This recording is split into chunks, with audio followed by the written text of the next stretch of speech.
All right, let's look at this. 13, we have imaginary complex number division problem here. And the only way to do that is to multiply by the reciprocal.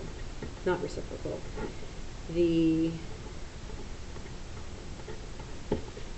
Whatever that word is. Can't think of it. Anyhow, where you take the different sign in between there.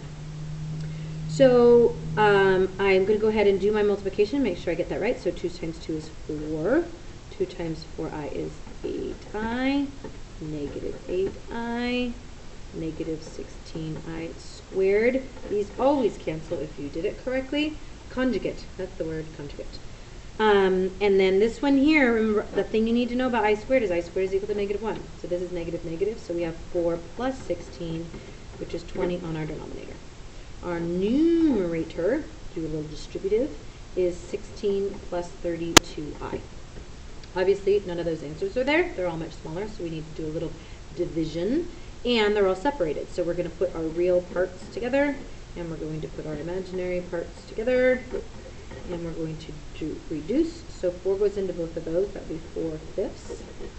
So that's out, and that's out.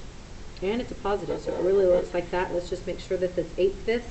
And it is, so we're good to go with our C. All right, 14, we're solving this bad boy. So, absolute value, it's already by itself, so I just need to do the thing I need to do for the absolute value, and that is that you take it as is, and you also make it the switching of the sign and also the switching of the sign. So 2 different things there. So we have 2a is equal to what, negative 10? No, you're just kidding.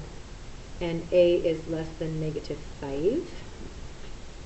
So this and this. And then we also have 2a is greater than negative 28. And a is greater than negative 14. So it looks like this one is our answer. All right, 15. Little factoring. Notice, use your answers, your answer possibilities. All of them take a 4 out. So look, see if 4 comes out. Some of them take a z out. See if c comes out. 4 and a z both come out of both of them. So we take that out. We're left with all of this mess. And then we need to factor it. So we're going to do that by, what, 32 times 3 is negative 96, 4, and our numbers are 12 and negative 8. That'll work. So you use that to rewrite your middle term. So this is now 12w minus 8w. And now we take out what's common. 3w is left with w plus 4. Take out an 8, left with w plus 4. So we have 4z, don't forget that, which means that these guys are out. And we have a w plus 4, which looks like that. And we have a w minus 8, which, oh, I'm sorry, a 3w minus 8, which is the 2 leftover things right there and there, which puts us at letter D. All right. Which of the following is the nth term for the sequence below? This means write the rule. We're not talking series, we're talking sequence, so we just want to know what the rule is. So I first have to figure out what the rule is, and it looks like it's being added 10 each time. But I do need to find my 0th term, which would be negative 5. And that is it. Now, here's the thing. Say you didn't remember that. Well, pick one of them. Preferably not the first or the second, because sometimes weird things can happen. Pick a different one, and plug in 3, because this is the 3rd term. So wherever you plug in 3, you should get 25. Doesn't happen, doesn't happen, doesn't happen, totally happens, because we have 30 minus 5 is 25. All right, number 17, solve by completing the square. That means that, what are you adding to both sides? Let's go ahead and do it and then see kind of what might show up here, because so far nothing's there. So I divide by 2 is 6, x squared is 36, I add 36 over here. I get x plus 6 squared is equal to 40. Well, that's right there. So that must be part of my solution along the way.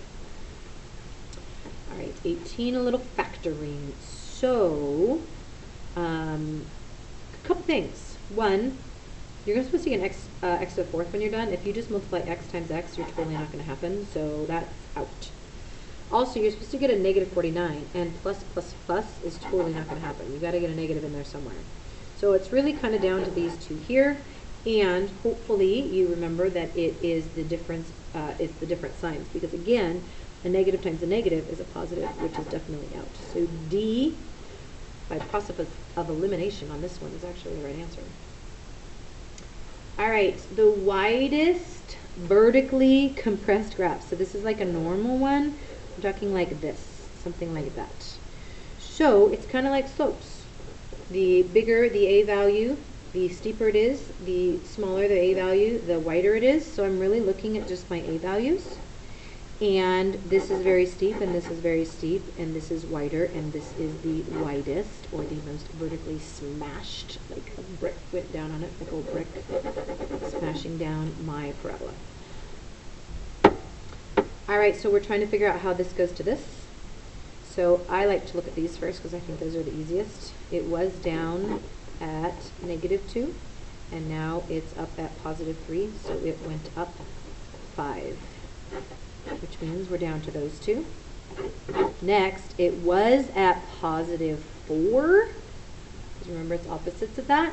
And it went to -9. So it's going to the left. 13 for our answer.